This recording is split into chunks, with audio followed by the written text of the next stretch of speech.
All right. Assalamu alaikum everyone. Let's start our session for MSc 2 today. आज की class हमारी MSc 2 दिसंबर 2022 के batch की ओरिएंटेशन क्लास है। ओरिएंटेशन क्लास का मकसद यहाँ पर है basic introduction of the subject. आप में से बहुत सारे होंगे जो पहली दफ़ा अटेम्प्ट कर रहे होंगे तो उस पेपर की अप्रोच तरीक़ाकार, बहुत सारे होंगे जो सेकेंड अटेम्प्ट या खुदा न खास्ता थर्ड अटेम्प्ट MSc 2 की दे रहे होंगे जिसमें वो क्लासेस शायद पहली दफ़ा लेने का सोच रहे हैं।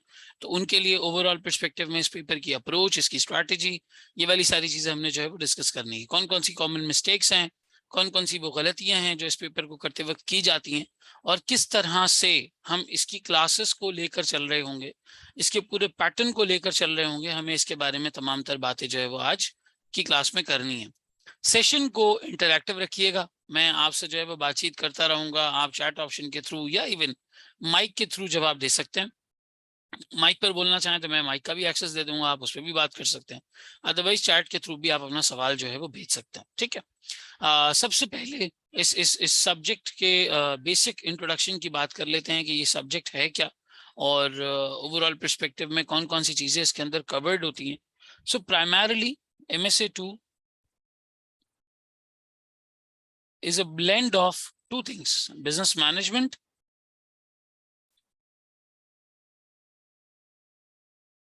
and business finance.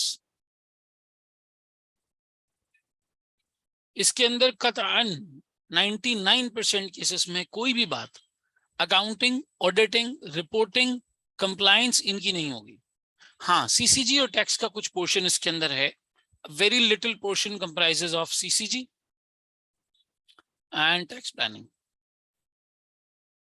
A very little portion, let's say 10% of the paper, but 90% of the paper इन दोनों कंपोनेंट्स के ऊपर स्टैंड आउट करता है। और इस सब्जेक्ट के लिए जैसा कि आप जानते हैं दो प्री रिक्विजिट्स होते हैं हमारे पास, SPM यानी कि CFAP 3 और BFD यानी कि CFAP 4। आप आज ये ओरिएंटेशन अटेंड कर रहे हैं, इसका मतलब ये है कि अल्हम्दुलिल्लाह इन दोनों पेपर्स को आप क्लियर कर चुके हैं और अब अपना पेपर देने के और MSc 2 के बारे में जो है वो प्लान कर रहे हैं। सही है। अच्छा, आप में से कितने लोग हैं जिन्होंने ज्वाइन किया हुआ है जो पहली दफा MSc 2 का पेपर देंगे? पहली दफा पेपर ही उनके लिए बिल्कुल नया है और बिल्कुल ही जो है वो कैसे कह लो कि फर्स्ट टाइम वो पेपर देने का सोच रहे हैं। चैट पे यस लिख सकते हैं। सलमान कहते हैं फर्स्ट टाइम, आसिफ कहते हैं सर मेरा भी फर्स्ट टाइम है, जुनेद, अमारा, जवाद, खिजर अब्बास, राफियो। राफियो तुम्हारा नाम मुझे याद आ रहा है, वर यू इन TSA जब मैं वहां पे पढ़ाता था? और कौन कौन है जी? असद, ठीक है, चलो जबरदस्त यार।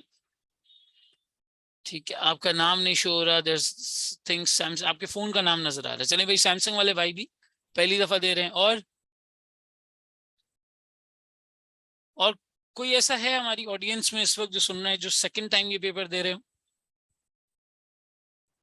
चले ठीक है, एक रिस्पांस आया सर मैं सेकंड टाइम दे रहा हूँ। और ठीक है, अफनान कहते हैं सर मैं भी सेकंड टाइम दे रहा हूँ।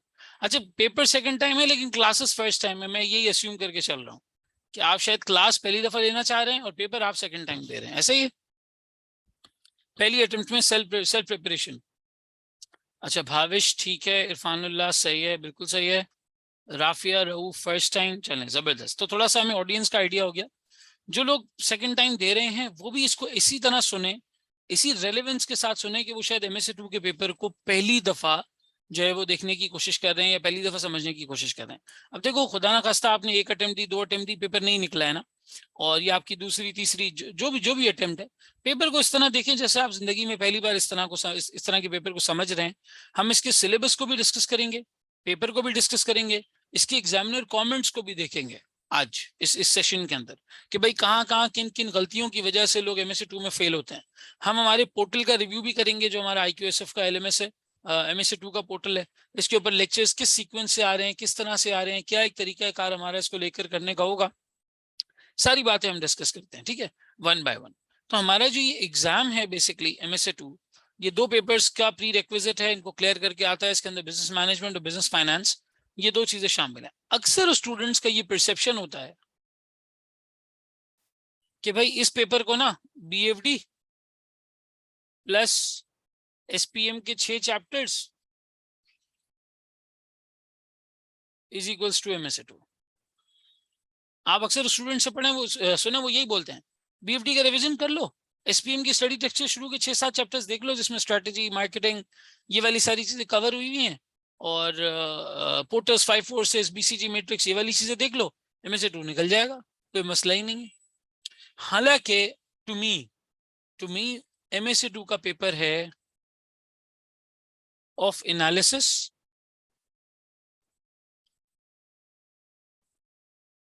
के स्टडी बेस्ड, जिसमें आईकैप आपसे बात करता है being a financial adviser.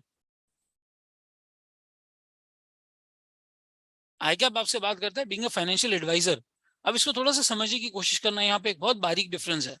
Students का क्या तरीका कार होता है, स्टूडेंट्स एक क्वेश्चन को पढ़ते हैं, एनालाइज करते हैं, बैकग्राउंड देखते हैं, और फिर उसे जबरदस्ती एक मॉडल के साथ लिंक करने की कोशिश करते हैं कि नहीं यार कोई ना कोई मॉडल तो ऐसा होना चाहिए बीएमएस और एसपीएम का, पहले उसका नाम बीएमएस था, अब इस सब्जेक्ट का नाम एसपीएम है, कोई ना कोई मॉडल तो ऐसा होना चाहिए जो यहाँ पे अप्लाई हो रहा हो।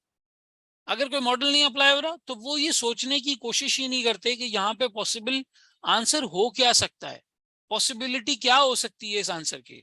उस पेपर को एनालाइज नहीं करते, इन डेप्थ जाने की कोशिश। अब मिसाल के तौर पे मैं अगर एक आपके सामने केस स्टडी रख दूं, मिसाल के तौर पे आप मैकिंजी एक मैनेजमेंट कंसल्टिंग फर्म है, उसके अंदर काम कर रहे हैं, आपके सामने कंपनी की केस स्टडी आती है, तो आप अपनी पूरी होलिस्टिक नॉलेज, जो भी आपकी 100% नॉलेज बेस है, आप उसको अप्लाई करेंगे।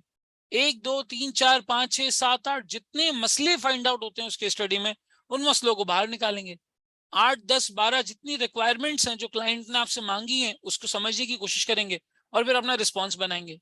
आई क्या आप इस बात में कतई तौर पर इंटरेस्टेड नहीं है कि आप उसे बताएं कि जी वैक का ये मतलब होता है, weighted average cost of capital की ये डेफिनेशन होती है, या बीसीजी मैट्रिक्स का ये मतलब होता है। वो थियरी नहीं जानना चाहता आपसे। थियरी वो आपसे एसपीएम में टेस्ट कर चुका, बीएफडी में टेस्ट कर चुका, कैफ 6 एमएफए में टेस्ट कर चुका, और आपकी जो है वो कैफ लेवल के दूसरे सब्जेक्ट्स के अंदर आपकी इकोनॉमिक्स वगैरह और ये सब चीजें वो टेस्ट कर चुका है, कॉस्टिंग वॉस्टिंग टेस्ट कर चुका है। अब वो आपसे थियरी नहीं जानना चाहता। He does not want, the examiner does not want कि आप रटे रटाए जेनेरिक आंसर्स लिखें, नहीं। उसका मकसद ये टेस्ट करना नहीं है कि आपको बीसीजी मैट्रिक्स समझ आया या नहीं आया, या उसका मकसद ये नहीं है कि आपको एनपीवी आईआरआर निकालना आया या नहीं आया। वो आपसे वो बीएफडी और एसपीएम में टेस्ट कर चुका है और आप अल्हम्दुलिल्लाह वो पास भी कर चुके हैं। अब वो आपसे कह रहा है कि भाई चीजों की अप्लाइड साइड देखो, कैसे इन मॉडल्स को रियल लाइफ में इंप्लीमेंट किया जाता है, इसकी इंप्लीमेंटेशन देखो, कि किस तरीके से इसको जो है वो इंप्लीमेंट किया जा सकता है, या पोर्टर्स 5 फोर्सेस को किस तरह से इंप्लीमेंट किया जा सकता है। मैं आपको मिसाल, बिल्कुल एक सादा सी सिंपल सी मिसाल देता हूं। पाकिस्तान में ये वाली चीज कोवर्किंग स्पेसेस का जो कल्चर है, ये फ्रीलांसर्स के बढ़ने के साथ साथ बढ़ने लगा है। कोवर्किंग स्पेसेस में क्या होता है, आप गए, आपने एक सीट रेंट की और वहां पे बैठ के आपने अपना काम कर लिया। अब मिसाल के तौर पे आईकैब आपसे सवाल पूछ सकता है कि भाई मुझे ये बताओ कि कोवर्किंग स्पेसेस के काम को रन करने में, मेरे पास क्या क्या स्ट्रेटेजिक चॉइसेस अवेलेबल है,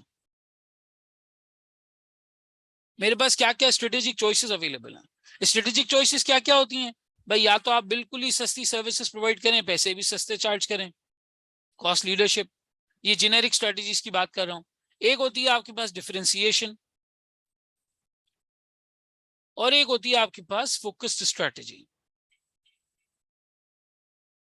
कॉस्ट लीडरशिप में क्या होता है, आप स्टैंडर्ड से स्टैंडर्ड प्रोडक्ट बनाते हो, मिनिमम कॉस्ट में उस प्रोडक्ट को डिलीवर करने की कोशिश करते हो और मिनिमम सेलिंग प्राइसेस चार्ज करते हो, ताकि चूंकि पैसे कम लग रहे हो उन्हीं बेनिफिट्स के और वैल्यू ज्यादा मिल रही हो तो कस्टमर आपके पास आए। एक शख्स है वो कहता है कि नहीं जी मैं सस्ता प्रोड्यूस करने पे नहीं जाऊंगा, मैं अपने क्लाइंट को, अपने कस्टमर को कोई ऐसी यूनिक चीज प्रोवाइड करूंगा कि वो मुझे उसके पैसे देगा। ये कहलाता है डिफरेंशिएशन, कि how you are different from anyone else, किसी कंपेटिटर से आप अलग कैसे हैं। थर्ड आ जाता है फोकस्ड स्ट्रैटेजी। फोकस्ड स्ट्रैटेजी में क्या होगा, फोकस्ड स्ट्रैटेजी में होता है कि आप बहुत ही एक पर्टिकुलर नीश को टारगेट कर रहे हैं, एक खास ग्रुप ऑफ पीपल को टारगेट कर रहे हैं और उनके लिए कोई बेनिफिट डिजाइन कर रहे हैं कि यार मैं इनको टारगेट करूंगा।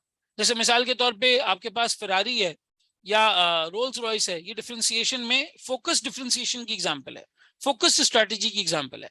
बिलियनर सेगमेंट को उन्होंने टारगेट किया हुआ है, बिलियनर सेगमेंट। लेकिन Audi है, उसके कंपैरिजन में बहुत सारे लोग उसको अफोर्ड कर सकते हैं, सिर्फ वो बिलियनर्स कैटेगरी के लिए नहीं है, लेकिन वो डिफरेंशिएशन प्रोवाइड करती है in terms of the class, in terms of the drive, in terms of the comfort, ये वाली चीज। और कॉस्ट लीडरशिप में फिर ये सुजुकी गाड़ियां आ जाती हैं दुनिया भर में, चाहे वो इंडिया का मारुति सुजुकी हो या पाकिस्तान का पाक सुजुकी हो, सस्ती गाड़ियां बनाते हैं जो अफोर्ड कर सकें लोग और एक फैमिली कार हाई वॉल्यूम में निकाल सकें। ठीक है, अब ये एक बेसिक थियरी आपको पता है, MSc2 का बच्चा ना यही चीज जनरल लिख के आ जाएगा, जबकि एग्जामिनर बोलेगा नहीं भाई ये तुमने क्या किया, मुझे लिंक करके बताओ कि कोवर्किंग स्पेस के अंदर कॉस्ट लीडरशिप कैसे अचीव होगी, एक कोवर्किंग स्पेस के अंदर डिफरेंशिएशन कैसे अचीव होगी, एक कोवर्किंग स्पेस कैसे किसी फोकस्ड स्ट्रेटजी को जो है वो टारगेट करेगा। तो अब इसकी एक छोटी सी एग्जांपल ले लेते हैं भाई, मिसाल के तौर पे अगर आप कोई ऐसा कोवर्किंग स्पेस बना रहे हैं और आपके सामने एग्जाम्पल के तौर पे एक कंपनी मौजूद है, आई कैप कह रहा है कि भाई ये कंपेरेटर्स का डेटा है, मुख्तलिफ कंपेरेटर्स का, बताओ कंपनी को कौन सी स्ट्रैटेजी पे जाना चाहिए। कंपनी के पास रिलेटिवली जो फंड्स हैं वो लिमिटेड है, फंड्स हैं जो लिमिटेड है, ये उसने पार्ट ए बना दिया। और पार्ट बी में उसने कहा कि भाई कंपनी इक्विटी इशू कर सकती है, और इक्विटी इशू होने पर कंपनी के पास फंड्स जो है वो अनलिमिटेड है। अब बताओ किस तरीके से कोवर्किंग स्पेस का धंधा सेटअप होगा। अब मैं आपको बताता हूँ उसका रेलिवेंट आंसर कैसे लिखा जाता है।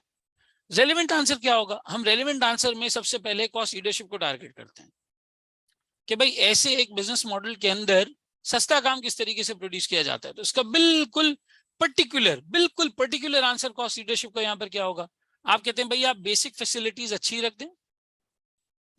बेसिक फैसिलिटीज में क्या आ जाता है, पानी मुहैया कर दें, वहां पे इंटरनेट रख दें, ठीक है, एयर कंडीशनर आपका अच्छा होना चाहिए, सीटिंग अरेंजमेंट बेहतर होना चाहिए, सीटिंग प्रॉपर हो, ठीक है ना, मुनासिब सा रीजनेबल सा वहां पे फर्नीचर रख दें कि बंदा आके आराम से उसको जो है वो इस्तेमाल कर सके। इसके अलावा वहां पे आप साइलेंस रख दें, ठीक है ना, लोगों को फोकस करने का मौका मिल सके, वहां पे अटेंटिव होके काम कर सकें, वो इन्वायरमेंट बेहतर हो सर, थोड़ा सा इन्वायरमेंट वहां पे बेहतर हो। एट द सेम टाइम आप यहाँ पे ये कह सकते हैं कि भाई आसपास किसी बंदे को स्पॉन्सर करके पकड़ के उसको समझा के थोड़ा सा एक टक शॉप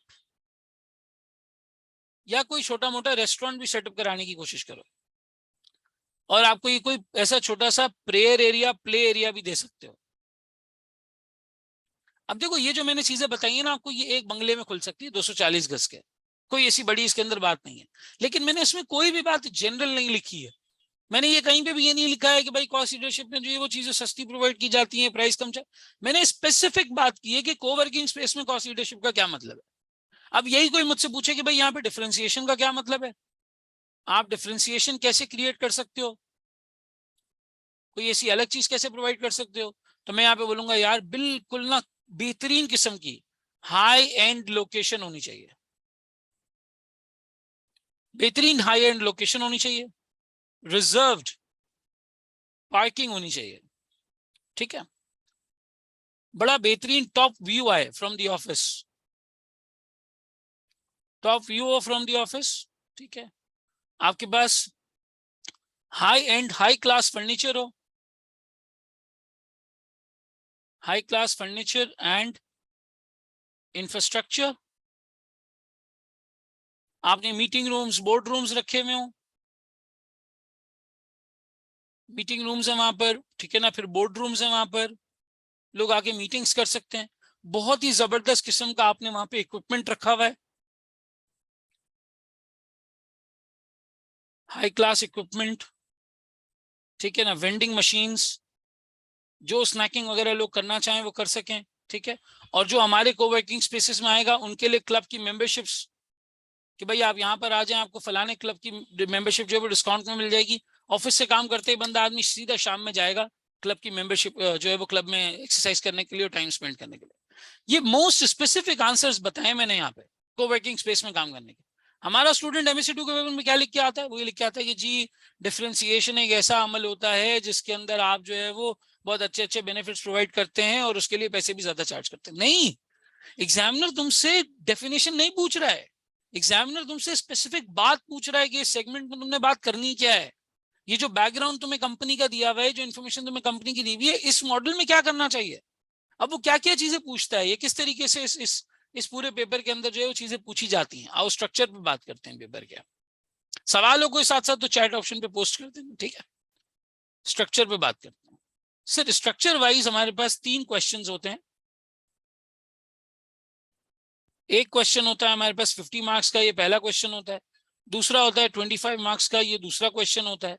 और तीसरा भी होता है 25 मार्क्स का, ये तीसरा क्वेश्चन होता है। कुल मिला के हमारे पास 100 मार्क्स का पेपर बन जाता है, जिसमें से 70 to 75% आपके पास एनालिसिस होता है, आपके पास रिकमेंडेशंस होती हैं, आपके पास जजमेंटल एरिया होता है। At the same time 25 to 30% आपकी कैलकुलेशन होती है। और ये कैलकुलेशन भी बीएफडी की तरह नहीं होती कि बस एक सवाल आया कैलकुलेट करके एनपीवी आईआरआर निकाल के दे दिया, या वैक निकाल के दे दिया, या मर्जर एक्विजिशन में शेयर की वैल्यू निकाल के दे दी। वैल्यूएशन बहुत फ्रीक्वेंटली टेस्ट होता है मर्जर एक्विजिशन में, इसमें एमएससी 2 में आपने वैल्यू निकाल के दे दी। नहीं नहीं नहीं नहीं, this person needs interpretation from this calculation. वो ये चाहता है कि भाई तुम डिसीजन लो, तुम इंटरप्रिटेशन करो इसकी, और फिर तुम डिसीजन लोगे इस बिजनेस को यहां पे करना क्या चाहिए। This paper wants you to think like a CEO. This paper wants you to think like a CFO of the business. एक लीडरशिप पोजीशन, सी लेवल पोजीशन का आदमी किस तरीके से सोचता है और ओवरऑल पर्सपेक्टिव में किस तरीके से डिसीजन मेकिंग करता है, the examiner wants you to think like that. और फिर उसकी रिटन प्रैक्टिस होगी तो उसको लिखने का तरीकाकार आएगा आपको, आप लिख सकेंगे। आप में से कितने लोग हैं, मैं उन लोगों से नाम लिए बगैर उन लोगों से पूछ रहा हूँ जिनकी सेकेंड या थर्ड अटेम्प्ट है, सिर्फ उन लोगों से बात कर रहा हूँ इस वक्त मीटिंग में जिनकी सेकंड या थर्ड अटेम्प्ट है। आप मुझे बताएं आप में से कितने लोगों ने रिटन प्रैक्टिस की थी बहुत ज्यादा, यानी 18 से 20 क्वेश्चंस आपने लिख के प्रैक्टिस की थी। कितने लोग थे ऐसे? अगर यस है तो यस लिखो, नो है तो नो लिखो। नाम नहीं पूछ रहा, डायरेक्ट मेरे नाम पर चैट मैसेज पे जवाब दे दीजिएगा, तो वो मुझे ही नजर आएगा और किसी को नजर नहीं आएगा। यस है तो यस बोले, नो है तो नो बोले। भाविश मुझे तुम्हारा केस याद है, सही है, उन्होंने मैसेज भी किया था। चलें, एक आ गया नो, एक आया सर सिर्फ 2 ही क्वेश्चंस अटेम्प्ट किए थे। और कितने हैं जी? चले सही है जी। तो यहाँ पर सबसे बड़ा मसला ये होता है कि एग्जामिनर चाहता है आप चीजों को इंटरप्रेट करें, आप उनकी डिसीजन मेकिंग का एंगल समझें, आप वहां पे रिकमेंडेशंस दें, जजमेंटल एरिया को जज करें, एनालिसिस करें उसका प्रॉपरली। वो आपको थिंकिंग पे मजबूर कर रहा है इस पेपर के अंदर कि भाई सोचो, ये अब कोई रटा रटाया क्वेश्चन पेपर नहीं है कि आपने एक थ्योरी पढ़ ली, एक मॉडल पढ़ लिया, एक कैलकुलेशन सीख ली और फॉर्मूला बुक लेकर चले गए, ओपन बुक जैसे बीएफडी में होता है। अब आप जो है वो किताब खोलेंगे और फॉर्मूला बुक के हिसाब से इसको सॉल्व कर देंगे। नहीं, इट्स नॉट लाइक दैट। यहाँ पर आपने चीजों की डेप्थ में उतर के उनको एनालाइज करना है, एनालाइज करके अपनी रिकमेंडेशन देनी है, अपनी जस्टिफिकेशन देनी है, अपनी बात को एक थियरी की नजर से या एक मॉडल की नजर से प्रूव करना है कि यहाँ पे कंपनी को करना क्या चाहिए। सर इन क्वेश्चंस के पीछे हमेशा आपके पास मल्टीपल रिक्वायरमेंट्स होती हैं। यानी मिसाल के तौर पे पहला क्वेश्चन है, उसकी 5 रिक्वायरमेंट्स होंगी, each requirement would be of 10 marks और 12 मार्क्स। 8 से 12 के बीच में रिक्वायरमेंट के मार्क्स होंगे, 5-6 रिक्वायरमेंट्स होंगी। और हर रिक्वायरमेंट के पीछे, इन मल्टीपल रिक्वायरमेंट्स के पीछे आपके पास होते हैं अपेंडिसेस। इन अपेंडिसेस की मदद से आप अपने आंसर्स को फॉर्मुलेट करते हो। और एक बात याद रखना, बहुत कम लोगों ने शायद आपको कभी एमएससी 2 के बारे में ये बात बताई होगी कि यूजुअली 70% केसेस में, 70% केसेस के अंदर आपकी एक रिक्वायरमेंट के पीछे एक एनेक्जर होता है या एक अपेंडिक्स होता है, ठीक है ना। तो एमएससी 2 को जो एक सवाल आप समझ रहे हो ना बहुत बड़ा, वो 5 छोटे छोटे सवालों का मजमुआ है, 5 छोटे छोटे सवालों की कॉम्बिनेशन है। और इस तरीके से इस एग्जाम को डिजाइन किया गया है कि बैकग्राउंड एक ही होता है लेकिन उसके हवाले से सवाल 5 होते हैं, सवाल 5 होता है। अभी मैं पेपर आपके सामने फ्लैश भी करूंगा कि किस तरीके से एमएससी 2 का पेपर जो है वो नजर आता है, उससे भी आपको काफी हद तक जो है वो आइडिया हो जाएगा, ठीक है ना। तो 3 क्वेश्चंस केस स्टडी बेस्ड, एक कंपनी का मुकम्मल बैकग्राउंड आता है, और मुकम्मल बैकग्राउंड होने के बाद आप करते क्या है, आप बताते हैं कि भाई इस कंपनी को इस सिचुएशन में, इस रिक्वायरमेंट के अंदर क्या करना चाहिए। क्या इसका जो है वो तरीका कार होना चाहिए, किस तरीके से ये कंपनी जो है वो चीज़ों को डील करे और जो भी हमारी रिक्वायरमेंट है वो करे। ये देखें, यहाँ पर मैं आपके सामने एक सैंपल पेपर फ्लैश कर रहा हूँ। ये दिसंबर 2021 का एग्जाम पेपर है, नजर आ रहा है स्क्रीन पे? Is everyone able to see it?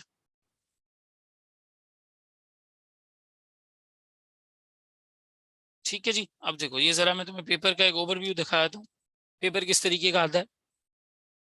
ये टिपिकली हमारा एमएससी2 का पेपर होता है, 13 पेजेस के ऊपर ये क्वेश्चन पेपर है, नॉर्मली 17 से 18 पेजेस के ऊपर होता है।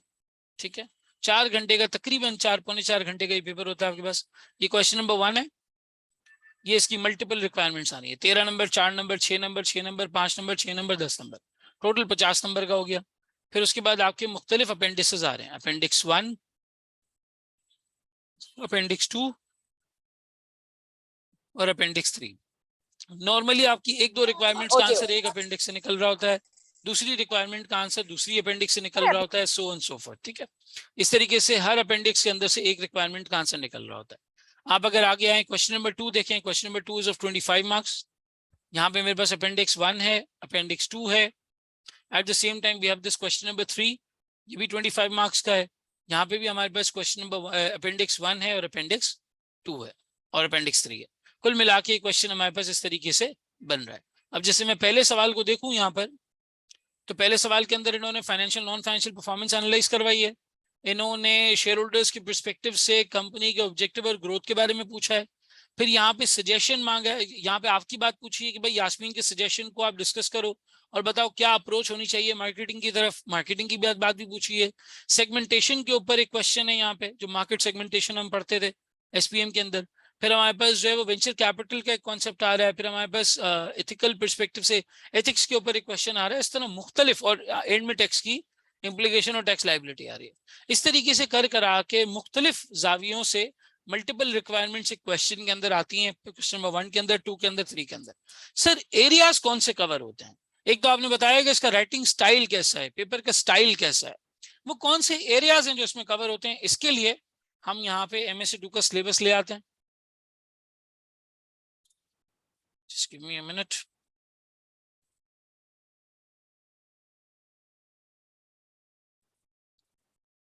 ये आपका एमएससी का सिलेबस है।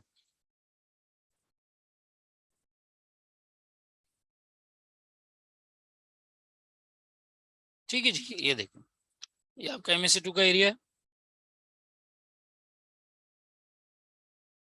ठीक है, स्ट्रेटेजिक मैनेजमेंट, ये आपका एसपीएम का वो स्ट्रैटेजी वाला एरिया जिसके अंदर स्ट्रेटेजिक एनालिसिस, स्ट्रेटेजिक चॉइसेस, इसमें स्ट्रेटेजिक एनालिसिस आ जाएगा। सर एनालिसिस के अंदर क्या क्या होता था?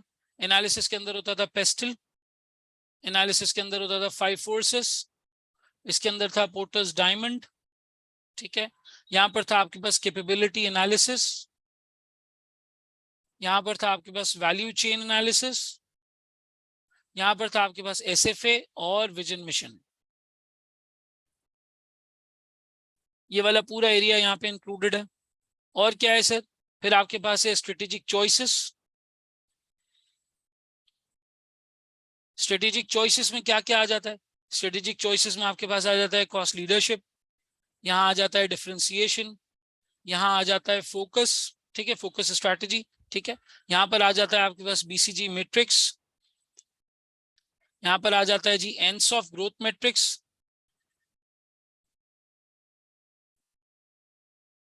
ठीक है ना, फिर है हमारे पास यहाँ पे ग्रोथ के मेथड्स, जिसके अंदर आ जाता है फ्रेंचाइजिंग, जेवी, पार्टनरशिप्स। ठीक है, फिर आपके पास strategic clock, lock in strategy, so on so forth, ये सब चीजें आ जाती हैं। ठीक है, इसके अलावा सर यहाँ पे मार्केटिंग का, बिग डेटा का, बिग डेटा, डेटा एनालिटिक्स, फिर आपका ई कॉमर्स, फिर आपका e marketing, so on so forth, ये वाली सारी चीज आ जाती है। यहाँ पर है financial and non financial performance measurement, performance management.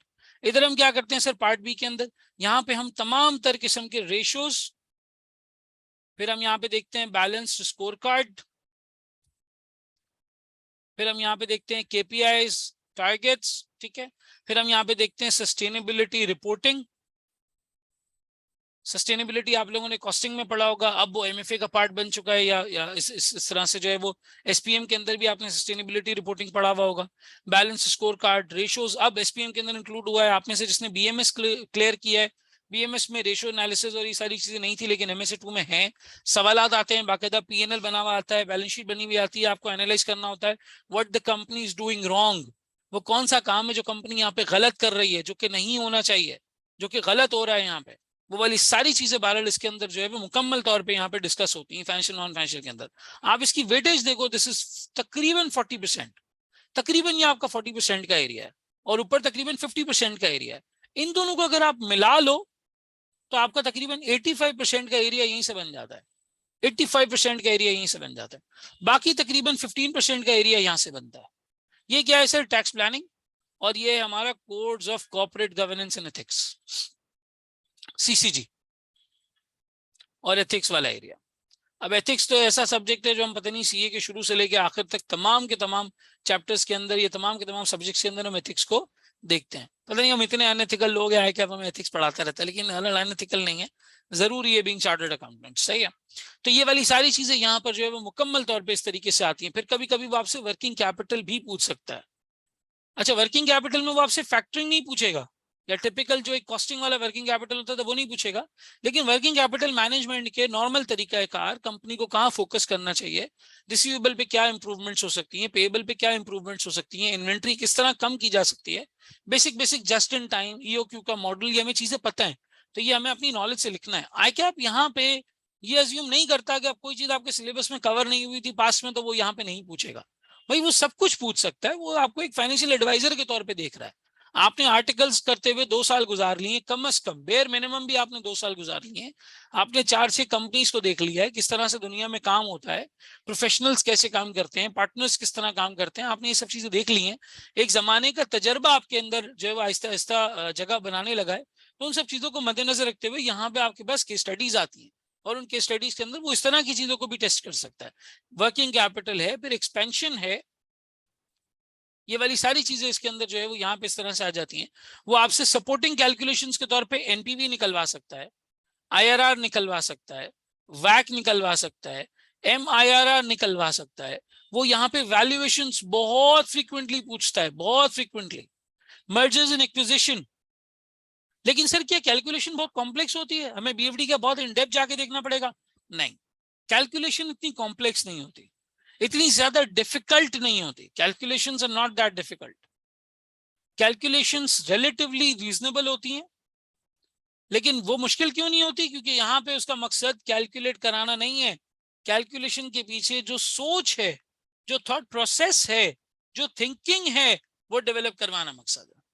वो चाहता है कि भाई आप सोचें उस तरह से जिस तरीके से एक एडवाइजर सोचता है, जैसे एक कंसल्टेंट सोचता है, जैसे एक सीएफओ सोचता है, जैसे एक ऑडिट पार्टनर एमएसए 1 के पर्सपेक्टिव से एक ऑडिट पार्टनर सोचता है। आपने उस तरीके से सोचना है, फोकस करना है, ताकि अगर आप जिंदगी में आगे जाके फर्म ज्वाइन करें तो आपको एमएसए 1 बहुत ज्यादा काम आए, एमएसए 2 भी कुछ हद तक काम आए, और अगर आप आगे जाके इंडस्ट्री ज्वाइन करें तो आपको एमएसए 2 बहुत हद तक काम आए, और साथ साथ जहां तक रिपोर्टिंग और ऑडिटिंग का ताल्लुक है एमएसए 1 भी थोड़ा थोड़ा काम आए। फोकस यहाँ पर है कि जो चार्टर्ड अकाउंटेंट्स इन बिजनेस देखना चाहते हैं आगे अपने आप को, उनका पर्टिकुलरली एक थॉट प्रोसेस यहाँ पे जो है वो इस तरीके से डेवलप्ड होना चाहिए, सही है। अब देखो इसने यहाँ पे टेक्निकल चीजें यहाँ पे लिखी हैं, फॉर्मुलेटिंग एंड इम्प्लीमेंटिंग स्ट्रैटेजीज, ये बहुत ओपन एंड रिक्वायरमेंट है, बहुत सारी चीजें वो यहाँ पे पूछ सकता है। Evaluation, advice on formulating and implementing organisational financial strategies, financial strategies के अंदर वो कैलकुलेशन भी करवा सकता है और इस हिसाब से पूछ भी सकता है। टैक्स प्लानिंग के अंदर एडवाइस करना कंपनी को कि भाई डायरेक्ट इनडायरेक्ट टैक्सेशन कैसे बचाया जा सकता है legally. CCG, code of corporate governance के हिसाब से यहाँ पे बोर्ड कॉम्पोजिशन आती है, वो आपको एक कंपनी का बोर्ड ऑफ डायरेक्टर्स का हिसाब किताब दे देगा और बोलेगा भाई गलतियां निकालो, कौन सा यहाँ होना चाहिए कौन सा नहीं होना चाहिए, मैं इंशाल्लाह करवाऊंगा आपको, सही। फिर evaluate and advise on strategies and safeguards for ethical dilemmas, अगर कोई एथिक्स के हवाले से मसला आता है जहां पर आपको कोई काम के बीच में परेशानी हो रही है कि करना चाहिए नहीं करना चाहिए तो उसको कैसे हैंडल करेंगे, वो वाला एरिया आता है, ठीक है। Apply N enquiring mind, Apply techniques to reduce bias when solving problems. Critical thinking. Critical thinking. Analyze the consequences of unethical behavior. Apply ethical principles. Role and importance of ethics. Interrelationship ethical. ये सारी चीजें ethics के हवाले से यहाँ पर test होंगी. और अगर specific knowledge reference देखो तो strategic analysis, इसके अंदर स्ट्रेटेजिक मैनेजमेंट, कंपनी की goals and objectives, external business environment जहां पे 5 फोर्सेस वगैरह सब चीजें आती हैं, इंटरनल फैक्टर्स जहां पे वैल्यू चेन और कैपेबिलिटी एनालिसिस आता है, analysing strategic position, comparative advantage, critical success factors, ये सब चीजें यहाँ पर आती हैं. स्ट्रेटेजिक चॉइसेस के अंदर फिर जेनेरिक ऑप्शंस, डिसीजन मेकिंग, किस तरह कंपटीशन से लड़ना है, प्राइसिंग क्या रखनी है, फिर implementation, business risk management, strategic marketing and brand management, big data, 7 P's आपको याद होगा, आपने ये पढ़ा होगा, 7 P's ऑफ मार्केटिंग या 6 I's ऑफ ई मार्केटिंग, ये वाली चीज यहाँ पर टेस्ट होगी. आईटी का कुछ एरिया हो सकता है, ह्यूमन रिसोर्स हो सकता है, परफॉर्मेंस मेजरमेंट हो सकता है, ये वाली सारी चीजें हो सकती हैं. फाइनेंशियल मैनेजमेंट के अंदर वैल्यूएशन, फाइनेंशियल मार्केट्स के बारे में, कंपनी के financial structures, financial risk management, sources of finance, company को डेट पे जाना चाहिए, इक्विटी पे जाना चाहिए, किस तरीके से पैसा रेस करना चाहिए, financial structure, sources of finance, equity versus debt, ये वाली सारी चीजें इसके अंदर यहाँ पर इस तरीके से आ जाती हैं. फिर टैक्स प्लानिंग और फिर आपका so and so fourth, code of corporate governance, ये वाली सारी चीजें यहाँ पे मुकम्मल हो जाती हैं से. तो ये आपका एक MSA2 का होलिस्टिक तरीके से जो है वो सिलेबस है, और वो वाली सारी चीजें हैं जो MSA2 के अंदर प्राइमरीली एग्जामिनर जो है वो यहाँ पे टेस्ट करता है, ठीक है ना, जिसके एतबार से जो है वो पेपर बन के आता है. ये हमारी टोटल जो है वो स्ट्रैटेजी है, और इस तरीके से यहाँ पे हमारे पास ये आपका पेपर का जो है वो एक बेसिक इंट्रोडक्शन या एक ओवरव्यू है. अब आए देखते हैं वो कौन सी गलतियां हैं जो एग्जामिनर कमेंट्स में वो बार बार आइडेंटिफाई कर रहा है लेकिन हम समझने को तैयार नहीं है. ठीक है, ये जनरल कमेंट्स पढ़ेंगे इंटर 2021 के. Passing percentage in this session has slightly increased to 33% as compare to 32. इसी के आसपास तकरीबन इसका पासिंग रेशियो रहता है. In the previous session, the good performance was noted in the questions that required numerical workings and analysis. However, poor performance was exhibited on questions that are less frequently examined, focused approach to marketing, marketing segments, consideration of real options in acquisition, etc. बार बार वो यही बात करता है कि भाई आप calculation में बहुत अच्छे हैं, हम एशियंस वैसे भी नंबर्स में बहुत अच्छे हैं, आप नंबर्स में बहुत अच्छे हैं, कैलकुलेशन में बहुत अच्छे हैं, एनालिसिस में अच्छे नहीं, एनालिसिस में अच्छे नहीं है. क्वेश्चन वाइज आप यहाँ पे इसका जो है वो यहाँ पे चीजें देखो, जहां पे उसने बहुत ज्यादा अच्छे तरीके से एनालिसिस और थ्योरी पूछ ली होगी उधर ऐसे मार्क्स होंगे 10%, 26, 36. जहां कैलकुलेशन पूछी होगी वहां ऐसे होंगे 72, 84, 56. यही ये मार्क्स का पैटर्न है. यहाँ देखो, ये आपके पास समर 2021 है. Passing percentage is increased to 32% as compared to 30 in the previous session. As noted in the past, this session also examinees did not utilize the given time effectively. The parts of the questions, in particular those attempted at the beginning of the exams, were answered at length, and the remaining parts were answered in haste, in almost illegible handwriting to make up the time. It is advisable to plan answers according to the requirements and weightage given to each part of the question. ये भी एक बहुत बड़ा मसला है MSA2 का. Students जो चीज आती है उस पर इतना टाइम लगा देते हैं कि बाद के जो क्वेश्चंस हैं उनमें कॉम्प्रोमाइज आ जाता है. आप इतना ज्यादा गौर से फोकस तरीके से जो है उस पर काम नहीं कर पाते. तो टाइम मैनेजमेंट इफेक्टिवली ये तब आती है जब आपने लिख के रिटन प्रैक्टिस बार बार रिटन प्रैक्टिस की है. इससे आपको क्वेश्चंस को हैंडल करने का आर्ट समझ में आता है. 10 नंबर का अगर एक पार्ट है तो उस पर कितना टाइम लगाना है, कितना जल्दी इसको प्रेजेंट करना है, लिखने की जो आदत है, ये सब बार बार क्वेश्चंस को करके आता है. खास तौर पे MSA2 वो स्टूडेंट्स दे रहे होते हैं जिनकी आर्टिकल्स मुकम्मल हो चुकी होती है और वो कहीं पर जॉब वगैरह में मसरूफ होते हैं, उनको लीव्स नहीं मिलती, वो आंसर्स पढ़ के चले जाते हैं.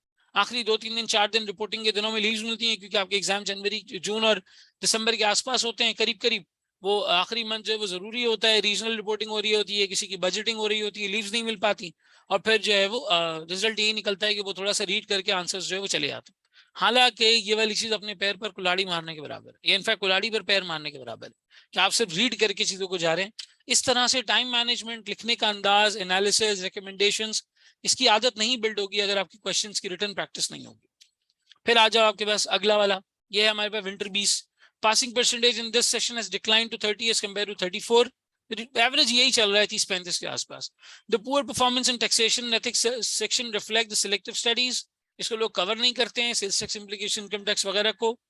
और फिर उसके बाद हमारे पास है, अच्छा ये तो वो एग्जाम पेपर है जो हमने डिस्कस किया, ठीक है। तो आपका एग्जामिनर, आप मुख्तलिफ एग्जामिनेशन पेपर्स जो है वो उठा के देखें।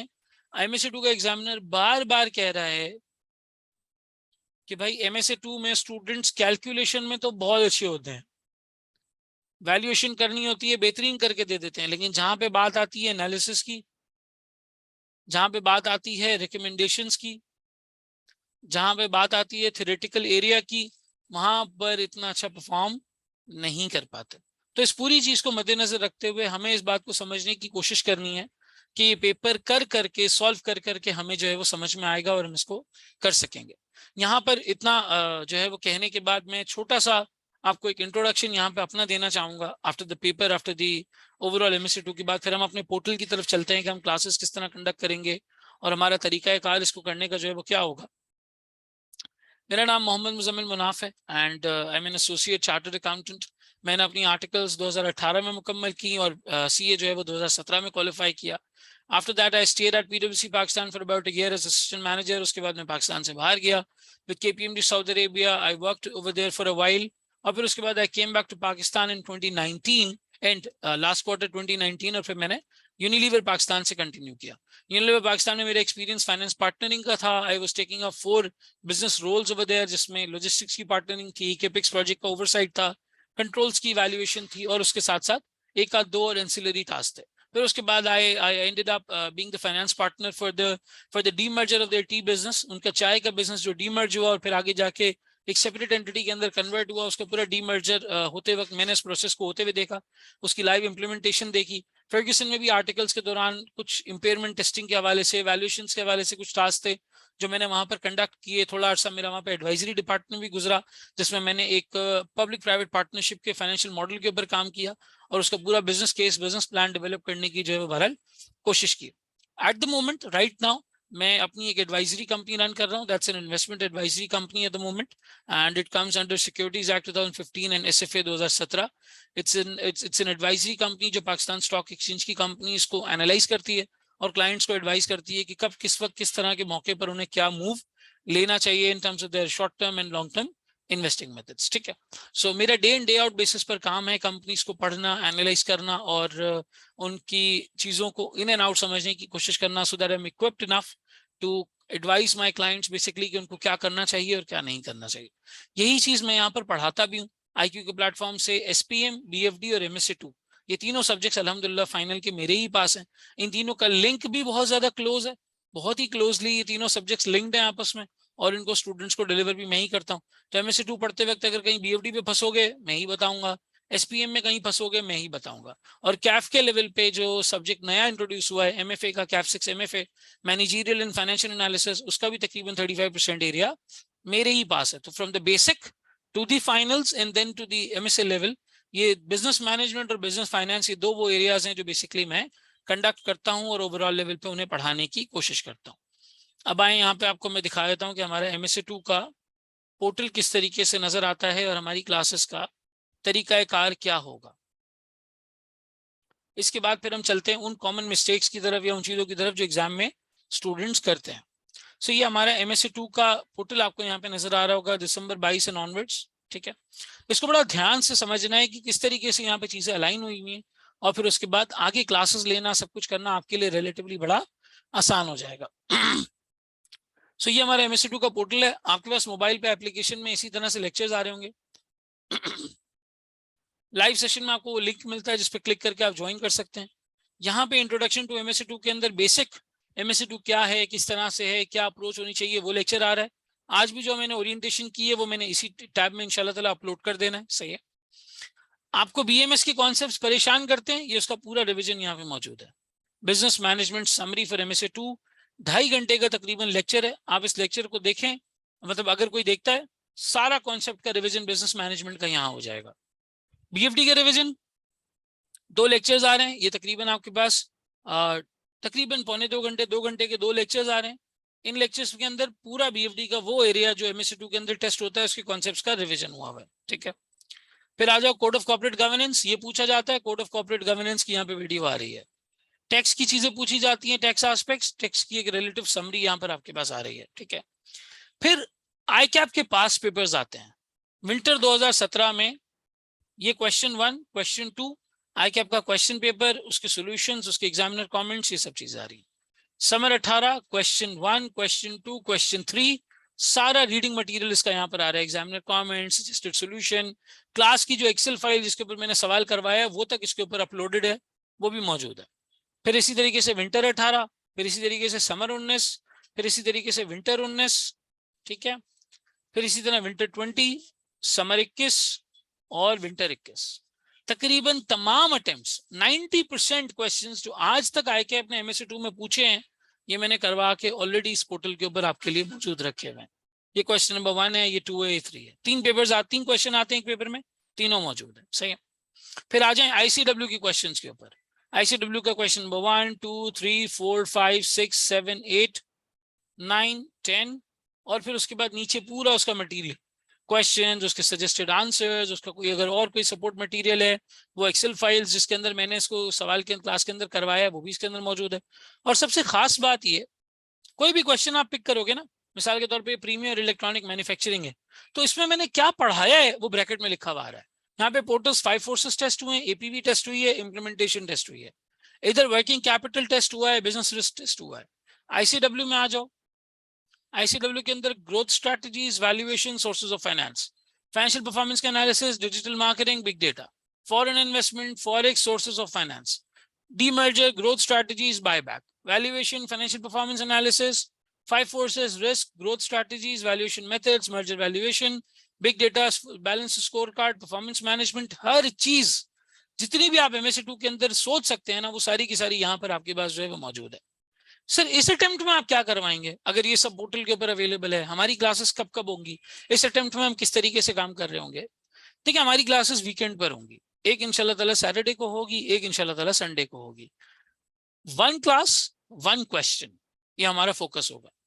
हर क्लास में हम एक नया क्वेश्चन उठाएंगे, उसको रीड करेंगे, पढ़ेंगे, समझने की कोशिश करेंगे और क्लास में ही उसका सोल्यूशन करेंगे। हत्ता कि मैं आपको भी लिखने का 5-7 मिनट, 8 मिनट, 10 मिनट का टाइम दूंगा कि आप लिखें, समझने की कोशिश करें। कहां पर आपको लग रहा है कि आपका हाथ अटकता है, आपको नहीं समझ में आता, वो पूरी बात आप यहाँ पे लिखने की कोशिश करें। 10 मिनट, 12 मिनट, 15 मिनट का टाइम मैं आपको उसी वक्त दूंगा और फिर सोल्यूशन करवाऊंगा क्लास के अंदर, सोल्यूशन करवाऊंगा। कभी कभी ऐसा होता है कि अगर कोई 50-60 नंबर का लंबा क्वेश्चन है, बड़ा क्वेश्चन है ICW का या ICAP का, और उसमें हमें टाइम लग रहा है, तो हम उसको 2 क्लासेस में कर लेते हैं। 2-3 पार्ट्स एक क्लास में हो जाते हैं, 2-3 पार्ट्स दूसरी क्लास में हो जाते हैं। लेकिन अगर कोई 25 नंबर का क्वेश्चन है तो वो फॉर श्योर एक ही क्लास में हो जाता है। 50 नंबर के भी एक क्लास में हो जाते हैं, लेकिन अगर कभी कोई बहुत लंबा चौड़ा है, उसका आंसर बहुत डिटेल्ड है, या वहां पे मुझे कोई पुराना रिवीजन करवाना है, बहुत डिटेल में कोई चीज बतानी है, तो वो भी बहरहाल यहाँ पे पर्टिकुलरली कवर हो जाता है।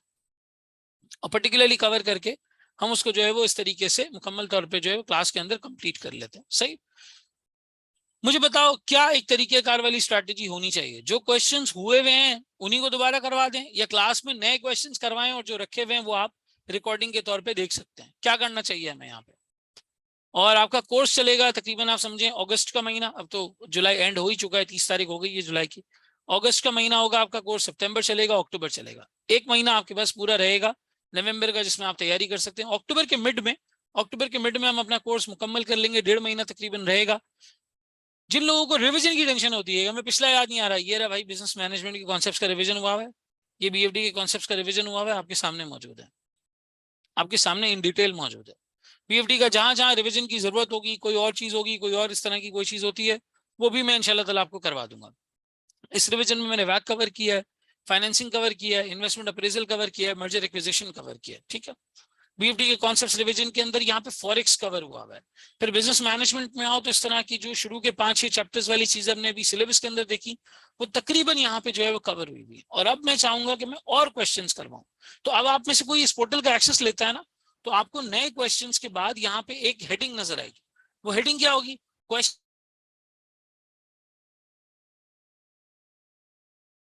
आई एम सॉरी यार, शायद इंटरनेट का मसला हो गया था। तो हम नए क्वेश्चंस करेंगे, यहाँ पे आपको एक हेडिंग नजर आएगी, questions for the batch of December 2022, questions dash batch December 2022। ये वो क्वेश्चंस हैं जो हम इस बैच में कर रहे हैं। बाकी जो क्वेश्चंस मैं ऑलरेडी करवा चुका हूं वो उस पोर्टल के ऊपर इस तरीके से आपके पास अवेलेबल है, और इन अवेलेबल क्वेश्चंस को हमने यहाँ पे जो है वो मुकम्मल तौर पे यहाँ पे करने की जो है वो कोशिश करनी है और सारे क्वेश्चंस को कवर करना। सही, तो ये एक आपका एक पोर्टल का सीक्वेंस रहेगा। क्लास हमारी सैटरडे संडे को होगी। वीकडेज में मैं भी ऑफिस की वजह से और कैफ की क्लासेस की वजह से वीकडे में क्लासेस नहीं रखते हैं MSA2 की। MSA2 हो, SPM हो, BFD हो, फ्राइडे सैटरडे संडे इन 3 दिनों में क्लासेस हो रही होती हैं। ठीक है, एक सवाल हमारे पास आया, सलमान कहते हैं सर मटेरियल ये काफी है, आई कैप का स्टडी टेक्स्ट भी है। देखो आई कैप ने एज सच तो इसके ऊपर कोई स्टडी टेक्स्ट नहीं दिया, हाँ वर्कबुक जरूर दी है, और उस वर्कबुक के सवाल भी यहाँ पर देखो बहुत सारे आ रहे हैं। यहाँ पे नजर आ रहा होगा आपको आई कैप वर्कबुक क्वेश्चंस, तो आई कैप के वर्कबुक के क्वेश्चंस भी मैंने यहाँ पे करवाए हुए हैं।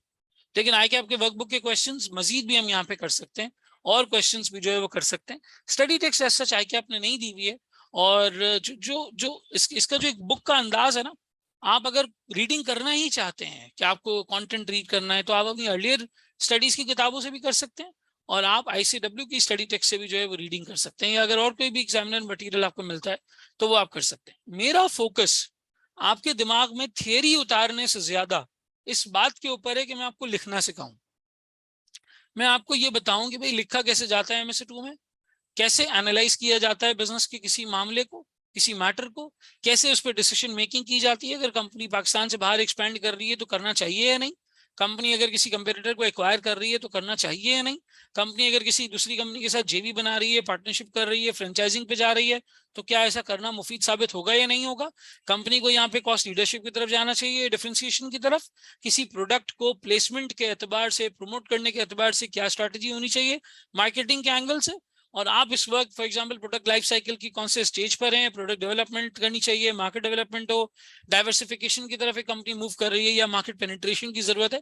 इस तरह की चीजों को अप्लाई कैसे किया जाता है सवालात में, मुझे ये डिस्कस करना है। मुझे मालूम है कि आपको BFD और SPM के कॉन्सेप्ट्स आते हैं और आप उसको अच्छे तरीके से समझते हैं। मुझे पता है कि आपने कैलकुलेशंस बहुत सारी कर ली हैं, आपको वर्किंग कैपिटल का इन चीजों का अच्छे तरीके से अंदाजा हो चुका है, लेकिन अब उन्हें प्रैक्टिकली एक सवाल के अंदर अप्लाई कैसे किया जाता है, जिस कंपनी का पूरा बैकग्राउंड मौजूद हो, चीजों को आपस में लिंक कैसे किया जाए, पार्ट A B दोनों की आर्ग्यूमेंट्स को इस्तेमाल करके पार्ट C का आंसर कैसे दिया जाए, मकसद ये है यहाँ पर इस MSA2 की क्लासेस का और इसका पूरे जो है वो सेशन को कंडक्ट करने का। प्राइमरीली हमारे पास ये पर्पस है। इट्स नॉट दैट कि हम जो है वो सिर्फ एक थ्योरी को पढ़ के यहाँ पे identify the 6 factors of BCG, 4 factors of BCG matrix, ऐसा सवाल हमें नहीं आने वाला। अगर किसी कंपनी का कोई प्रोडक्ट है तो हमें देखना है कि भाई वो कैसे किसी पर्टिकुलर क्राइटेरिया पे पूरा होता रहा है। तो हम नए क्वेश्चंस क्लास में करेंगे, जो हो चुके हैं वो आपके पास पोर्टल पे मौजूद होंगे। आपने अपनी कन्वीनियंस के हिसाब से इन क्वेश्चंस को पिक करना है और क्वेश्चंस को पिक करके सॉल्व करने की कोशिश करनी है।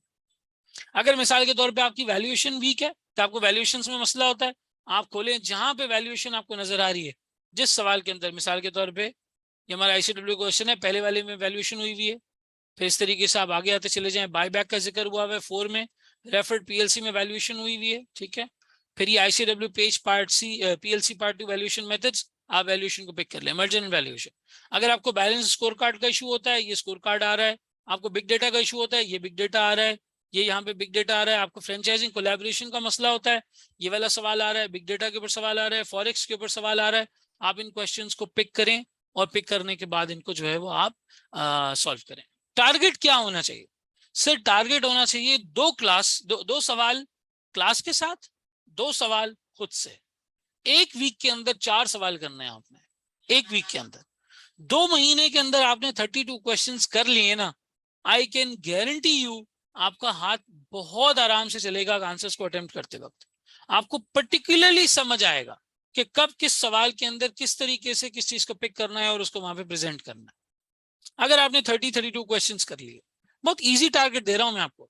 सैटरडे को एक क्लास होगी, संडे को एक क्लास होगी, एक एक सवाल आप मेरे साथ करें क्लास के अंदर ही, यहीं पे डिस्कस करना है, यहीं पे सोल्यूशन करना है, यहीं पे आंसर करना है, यहीं पे सारी बात मुकम्मल हो जाएगी। 2 सवाल आपके ये हो गए, और मैं टाइम दूंगा तो उसकी ड्राफ्टिंग भी करें। मुझे बड़ा बुरा लगता है इस चीज, अपनी जात के लिए नहीं, आप लोगों के लिए। मैं BFD में SPM में जितने भी मेरे स्टूडेंट्स हैं ना, पास में भी किसी ने मुझसे पढ़ा है, आप उससे पूछ लें। मैंने स्टार्ट किया था ऑडिटिंग कॉस्टिंग पढ़ाने से बैक इन 2015, और फिर 17 में रेगुलर की क्लासेस जो है वो कंडक्ट करना शुरू की। फिर 2020 में जब IQ स्कूल ऑफ फाइनेंस बना तो उसको प्रैक्टिकली जो है वो ज्वाइन किया, तब से मैं IQ के साथ हूँ। हमेशा मैंने क्लास में सॉल्व करने का टाइम दिया स्टूडेंट्स को, हमेशा टाइम दिया। चाहे 10 मिनट ही क्यों ना सही, मैं वक्त देता हूँ कि यार आप शुरू करो एटलीस्ट। स्टूडेंट्स क्या करते हैं, नोटिफिकेशन चेक करते हैं, कोई घर की बैल्कनी के बाहर नीचे किसी गधा गाड़ी को देख रहा होता है, फिर रिजल्ट में भी वही गधा गाड़ी नजर आती है। फिर कोई जो है वो व्हाट्सएप के ऊपर किसी को रिस्पॉन्ड कर रहा होता है, कोई जमाई ले रहा होता है बैठ के। पूछो भाई ड्राफ्टिंग की, माइक पे सुना दो, आंसर लिख के बता दो, नहीं, कोई रिस्पॉन्स नहीं आता। 15 लोग लाइव में बैठे हैं, एक बंदा जवाब देगा। फिर रिजल्ट पासिंग रेशियो भी तो यही है। फिर पासिंग रेशियो पे हमें तकलीफ नहीं होनी चाहिए ना। अगर 15 में से 3 लोग क्लास में जवाब दे रहे हैं तो ये 20% है, तो इसी के आसपास पासिंग रेशियो आता है। तो 2 सवाल आपने खुद करने, 2 सवाल आपने मेरे साथ करने। अगर 2 महीने में, अगस्त और सितंबर के महीने में आपने ये 30 क्वेश्चंस कर लिए, चलो एक आध वीकेंड मेरा ख्याल है मोहर्रम की छुट्टी आएगी उसको आप निकाल दें, लेकिन अगर हमने ये 30 क्वेश्चंस कर लिए, 32 क्वेश्चंस 2 महीने में, आपकी इनफ प्रैक्टिस हो जाएगी। उस वक्त आप इस लायक हो चुके होंगे कि 10 नंबर के मार्क्स, 10 नंबर के पार्ट में कितना लिखना है आपको 100% आइडिया होगा। स्टूडेंट क्या गलती करते हैं, स्टूडेंट यही गलती करते हैं, टाइम मैनेजमेंट नहीं हो पाती, जहां आता है वहां इतना लिख देते हैं, जहां नहीं आता वहां पतली गली से निकल जाते हैं। एग्जामिनर ने तो मार्क्स उतने ही देने हैं ना। किसी ने मुझसे वर्कशॉप में, कासा की वर्कशॉप में सवाल पूछा था कि सर मैं परफेक्शनिस्ट हूँ, मुझे बड़ा मसला होता है जब तक मैं आधा अधूरा आंसर लिखूं और सही से बात ना लिखूं और आगे बढ़ जाऊं, मैं जब तक उसको मुकम्मल ना लिख लूं मैं आगे नहीं बढ़ सकता। तो मैंने उस स्टूडेंट से कहा भाई परफेक्शनिज्म ये है कि तुम्हारा पेपर पास हो जाए, परफेक्शनिज्म ये नहीं है कि तुम्हारे 3 क्वेश्चंस हैं तो तुम 3 में से एक सही करो बाकी 2 गलत कर दो और फेल हो जाओ। परफेक्शनिज्म तो है ही है कि आपका पेपर निकल जाए, that is what you need, that is what being perfect over here is, कि आपका पर्चा निकल गया यार, इससे बड़ी क्या परफेक्शनिस्ट होने वाली बात है यहाँ पर। तो ओवरऑल पर्सपेक्टिव में 2 क्वेश्चंस आपने मेरे साथ करने, 2 क्वेश्चंस आपने पोर्टल की इन्वेंट्री से करने, आई कॉल इट इन्वेंट्री। जवाब कहते हैं सर स्टडी सीक्वेंस क्या होना चाहिए, we should go through study text first और start practice immediately. You should go through revision videos first. ये रिवीजन वीडियोस से पहले घुमा लो आप, पोर्टल का एक्सेस लो जल्दी जल्दी से, बिजनेस मैनेजमेंट के कॉन्सेप्ट्स रिवाइज करो, बीएफडी के कॉन्सेप्ट्स रिवाइज करो, सबसे पहले कॉन्सेप्ट्स को रिवाइज कर लो। कोई बहुत ज्यादा थियरी में, डेफिनेशंस में, लंबे लंबे पैराग्राफ्स में, लंबी लंबी बातचीत में, गुफ्तगू में अभी पढ़ने की जरूरत नहीं, दिल राजी ही नहीं होगा। इजी काम पहले पिक करो ताकि तबीयत माइल हो पढ़ाई की तरफ, तबीयत आए पढ़ाई की तरफ, नहीं जी इजी काम है पहले इसको पिक कर लेते हैं, पहले इसको पिक कर लेते हैं। सबसे पहले आपने बेसिक रिवीजन की वीडियोस देखनी है, 2x पे लगाओ, 2 घंटे की वीडियो 1 घंटे में मुकम्मल हो जाएगी आराम से। 1.5x पे लगाओ, पहले तो कॉन्सेप्ट्स को रिवाइज कर लो, रजिस्टर प्रॉपर अपने पास मेंटेन करोगे, एक पेन लेके बैठोगे, नोटिंग करोगे, सुनते जाओगे, अच्छी चीजें लिखते जाओगे ताकि याद रहें। लिखने से चीजें याद रहती हैं, लिखने की आदत डालनी चाहिए, सही लिखना है आपने उन सबको। और फिर उसके बाद इवेंचुअली उन चीजों को लिखने के बाद आपने जो है वो क्वेश्चंस के ऊपर आना है। जो एरिया आपको वीक लगता है, मिसाल के तौर पे किसी को स्ट्रैटेजी वीक लगता है, वो पहले वो क्वेश्चंस कर ले। किसी को बैलेंस स्कोर कार्ड नहीं समझ आता, पहले वो कर ले। किसी को रेशियो एनालिसिस, परफॉर्मेंस मेजरमेंट नहीं समझ में आता, पहले वो कर ले। और साथ साथ आपने दो क्वेश्चंस क्लास में भी करना है, 2 क्वेश्चंस क्लास में, 2 क्वेश्चंस आपके अपने, वीकली बेसिस पे, चाहे जहां से पिक करो कोई मसला नहीं, जहां से भी पिक करो करना चाहो। पहले एनपीवी आईआरआर का कोई एरिया देखना चाहते हो, देख लो किस सवाल में हमने इन्वेस्टमेंट अप्रेजल को टेस्ट किया हुआ है, वो देख लो। सेंसिटिविटी एनालिसिस नहीं किया हुआ है, वो देख लो। और फिर उसके बाद इवेंचुअली अब ये सारी चीज मुकम्मल हो जाती है, उसके बाद आप इतने इक्विप्ड हो चुके होगे कि आप एग्जाम में, आपकी टाइम मैनेजमेंट भी अच्छी होगी, चीजों को किस तरह प्रेजेंट, असल में होता है हम सोच रहे होते हैं लेकिन हम एक्सप्रेस नहीं कर पाते। हम सोच सही रहे हैं, हमें समझ में आ रहा है कि हाँ यार यहाँ पे क्या हो रहा है, कंपनी के केस में क्या हो रहा है, लेकिन हमारा वो ड्राफ्टिंग करने का अंदाज इतना कॉम्प्रिहेंसिव नहीं होता। मेरे पास अक्सर स्टूडेंट्स आते हैं, कहते सर पेपर रुक गया, मैं कहता हूँ पहले तुम बताओ तुम्हें क्या लगता है क्यों रुक गया। वो कहते सर ड्राफ्टिंग में मसला हुआ होगा। अरे भाई क्या सिंधी में पेपर दिया था, मेमनी लिख के आए थे, उर्दू लिख के आए थे, क्यों फेल कर दिया उसने, क्या किया ड्राफ्टिंग में? सर वो पता नहीं। अरे भाई ग्रामेटिकल मिस्टेक की थी कोई, ग्रामेटिकल मिस्टेक का तो वो मार्क्स भी नहीं काटता। अगर आप छोटा मोटा ग्रामर का मसला कर दें, ग्रामेटिकल मिस्टेक की थी, नहीं सर, तो फिर क्या किया था, किस चीज को ड्राफ्टिंग कहते हो? बात ये थी कि आपको समझ आया था अलिफ, जवाब लिखा आपने बे, क्योंकि आपको अपनी बात शायद उस अच्छे अंदाज में, रिपोर्ट राइटिंग के अंदाज में या एक प्रॉपर मेमो के अंदाज में लिखना नहीं आता। क्यों नहीं आता? आपने लिखने की प्रैक्टिस नहीं की है। आपने जो प्रीवियस पेपर्स निकाले उसके अंदर भी ये मसला रहा, बहरहाल किसी तरीके से वो पर्चे निकल गए, लेकिन ये केस स्टडी बेस्ड पेपर है, ये एनालिसिस बेस्ड पेपर है, इसमें recommendations, conclusions, suggestions, decision making, calculations की बेसिस पर अपना आर्गुमेंट बिल्ड करना, किसी चीज का फॉर्मर यानी किसी चीज की ओपिनियन में जवाब देना, किसी चीज की जो है वो उस पर आपको डिसरिगार्ड करना कि नहीं मैं इसे अग्री नहीं करता, डिसएग्री करना, अग्रीमेंट डिसएग्रीमेंट में बात लिखना, अपनी बात को प्रूव करना, ये सब ड्राफ्टिंग से आता है।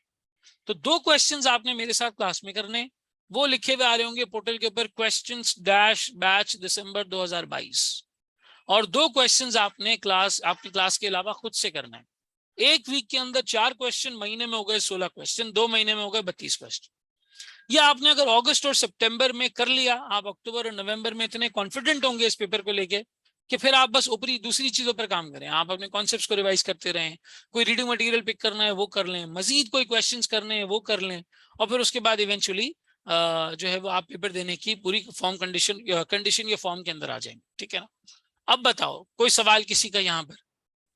सर आप मिस्टेक्स के बारे में बात करने वाले थे। मिस्टेक्स में देखो अमूमन यही होता है, स्टूडेंट बगैर लिखे जाते हैं, पहली बार एग्जाम में लिखते हैं, तो वो प्रैक्टिस ही कर रहे हैं ना। अगर पहली दफा एग्जाम में लिख रहे हैं तो पेपर तो अगली अटेम्प्ट में पास होगा, प्रैक्टिस लगती है ना थोड़ी सी, फिर पेपर पास होता है।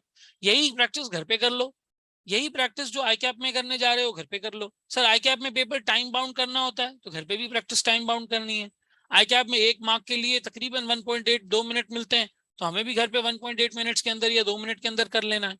आई कैप में जो है वो हमारे पास स्टडी मटेरियल या वो चीज सामने सोल्यूशन नहीं खुला हुआ होता, तो घर पे भी आपने सोल्यूशन नहीं देखना है, आपने रीडिंग नहीं करनी है, आपने प्रॉपर तरीके से, वेल इन्फॉर्म तरीके से, वेल मैनर्ड तरीके से आपने अपनी प्रैक्टिस घर के ऊपर करनी है। बिल्कुल एक वेल मैनर्ड तरीके से आपने प्रैक्टिस करनी है। वंस आपने क्वेश्चन को पूरा मुकम्मल तौर पे, वंस आपने एक क्वेश्चन को मुकम्मल तौर पे सॉल्व कर लिया, अब आपकी अप्रोच क्या होनी चाहिए? सॉल्व कर लिया, अब आप उसको कंपेयर करो। कंपेयर किससे करो? एग्जामिनर कमेंट्स से। अगर मार्किंग प्लान अवेलेबल है तो मार्किंग प्लान से, आईसीडब्ल्यू वगैरह में अमूमन मार्किंग प्लान होता है। एट द सेम टाइम आपने इसको कंपेयर करना है सॉल्यूशन से, सॉल्यूशन से, मार्किंग प्लान से, एग्जामिनर कमेंट्स से। एक एक बात आपने क्या कम्युनिकेट करना चाहिए, वहां पे रिक्वायर्ड क्या थी। और फिर अगर किसी एरिया में फंस रहे हो, मिसाल के तौर पे एक स्टूडेंट आके कहता है सर ये मुझे ई मार्केटिंग समझ ही नहीं आता, मुझे ई कॉमर्स के बिल्डिंग ब्लॉक्स नहीं पता है, सर ये बिग डेटा के अंदर वेलोसिटी का मतलब क्या है, वैरायटी का मतलब क्या है, वॉल्यूम का मतलब क्या है, मुझे नहीं समझ में आता। Then you come to me, ask me कि सर ये पर्टिकुलर एरिया ये मसला कर रहा है, इसका कोई सवाल करवाएं क्लास के अंदर, फिर मैं उसकी एग्जांपल्स बताऊंगा, उसके कॉन्सेप्ट्स डिस्कस करूंगा और फिर उसका सवाल इंशाल्लाह क्लास में करवाऊंगा। तो ये हमारी पूरी कुल मिला के 2-2.5 महीने की अप्रोच होगी, in the month of August, in the month of September, in the month of October. Mid October में हम इंशाल्लाह अपने सिलेबस को एंड करेंगे, और अक्टूबर का आधा महीना और नवंबर का महीना फिर आपको अपनी फुल फ्लेज्ड प्रिपरेशन के लिए मिलेगा। किसी वसवसे में ये मत पढ़ना कि अभी सवाल सॉल्व करूंगा तो एग्जाम तक भूल जाऊंगा, कोई नहीं भूलता। अभी आप प्रैक्टिस करना शुरू करें, बेशक दो सवाल आप क्लास में कर रहे हैं, एक सवाल आप खुद कर लें चले। अगर आपकी कोई बहुत ज्यादा मसरूफियत है, आपको टाइम नहीं मिल रहा, कोई बहुत मसले मसाइल हैं, कोई और इश्यूज हैं, वो आपने कहीं पे बहुत सारे वादे वसीले किए हुए हैं, वहां भी आपको टाइम देना पड़ता है और आपकी और भी कमिटमेंट्स हैं, तो आप एक आध क्वेश्चन तो जरूर करें, लाजमी तौर पर करें। ठीक है ना। Sir paper will be computer based, any particular suggestions in this regard? देखो भाई इस चीज में अपना बड़ा सीधा आसान हल है। मैंने कैलकुलेशन सारी जो है वो एक्सेल पे की हुई होती है, मैं पेपर सोल्यूशन करवाता हूँ एक्सेल में करवाता हूँ, कैलकुलेशंस वगैरह सारी उसमें करवाता हूँ। कोई चीज लिखनी होती है सेंटेंसेस खुद लिखता हूँ एक्सेल में, एटलीस्ट उसके बुलेट पॉइंट्स लिख देता हूँ ताकि आपको आइडिया हो कि किस तरीके से करना है। तो आप जब एग्जाम एनवायरनमेंट में जाएंगे, लैपटॉप वगैरह पे करेंगे, तो आपके सामने भी एक स्प्रेडशीट होगी, आपके सामने भी एक वर्ड शीट होगी, उसी के ऊपर आपने लिखना होगा। फर्म में आप लोग काम करने वाले लोग हैं, इस बात से मत घबराना कि आपकी टाइपिंग स्लो है, कोई स्लो नहीं है। अच्छा काम करते हैं आप फर्म के अंदर, day in day out basis पे, आप एग्जाम में भी अच्छी टाइपिंग कर लेंगे। लैपटॉप पे क्लास लो, अवॉइड करो थोड़ा मोबाइल फोन पे लेना, क्लास लैपटॉप पे लो। मैं जैसे जैसे सॉल्व करवा रहा हूँ अपने पास एक स्प्रेडशीट और एक वर्डशीट खुली रखो, वहां पे आप भी सॉल्व करने लग जाओ। मजीद आए कि आपकी कोई इस पे अपडेट्स आती हैं कि किस तरीके से इलेक्ट्रॉनिक पेपर होगा, हम उस हिसाब से भी प्रैक्टिस कर लेंगे। राफिया कहती हैं सर एग्जाम में कौन कौन सी बुक्स कैरी कर सकते हैं, can you please guide on this? ये मैं बता देता हूँ। ये मुझे कंफर्म करना कि ये जो ये इलेक्ट्रॉनिक पेपर वाला सीन है, जो तुम्हारा ये इलेक्ट्रॉनिक पेपर होने वाला है, ये समर 23 से नहीं है? आई गेस दिसंबर 22 से तो नहीं है ये। हाँ चेक कर लेना, ये समर 23 से, तुम लोगों की अटेम्प्ट में टेंशन नहीं है तुम लोगों को। सही। सर एग्जाम में कौन कौन सी बुक्स कैरी कर सकते हैं, can you please guide on this? देखो एक तो मैं तुम्हें बीएफडी की जो अपनी फॉर्मूला बुक है वो प्रोवाइड कर दूंगा, पीएफडी की फॉर्मूला बुक आईक्यू के फोटोकॉपियर से ले लेना, वो तुम्हारे लिए अलग कंपाइल करके दे देंगे, वो रख लेना साथ। कहीं पर कैलकुलेशन वगैरह आती है तो फॉर्मूला बुक खोल के देख लोगे, ठीक है। फिर इसके अलावा तुम्हारी आईसीडब्ल्यू की किताबें अगर तुम्हें रखनी हो वो रख देना, उसमें थ्योरी का एरिया आ जाता है, ठीक है। फिर आईकैप के पास पेपर्स, आईकैप की वर्कबुक ये रखना चाहो ये रख लेना, इससे भी काफी हद तक आइडिया हो जाता है। सर मुर्तजा कायद का टैक्स का अपडेटेड मैनुअल होगा छोटा सा, वो भी मैं फोटोकॉपियर के पास रखवाऊंगा, वो भी लेके जाना, ताकि टैक्स का कोई सवाल आए तो वहां से हल हो सके। तो इस तरह से करके 4-5 किताबें आप एग्जाम में लेके जा सकते हैं। लेकिन देखो, किताब एग्जाम में वो लेके जाओ जो तुमने पहले खोली होता है, कि तुम्हें पता तो उसमें लिखा हुआ क्या है। स्टूडेंट्स गलती ये करते हैं कि वो किताब पहली बार एग्जाम में लेकर जाते हैं। अब पहली बार लेकर गए हो, पता ही नहीं है उसके अंदर लिखा हुआ क्या है। अब वहां बैठ के ढूंढ रहे होते हैं, पर्चे पलट रहे होते हैं कि इसमें फलां बात लिखी हुई है, इसमें फलां बात लिखी हुई। जिस किताब को तुमने घर पे यूज किया है, जिसमें तुमने हाईलाइटिंग की है, जिसको तुमने एक दफा घुमाया है, पढ़ा है, देखा है, उस किताब को लेकर जाओ एग्जाम में अपने साथ, तो वो आपको काफी हद तक उसमें फायदा देती है। समझ आई बात? और कोई सवाल किसी का? एनीवन?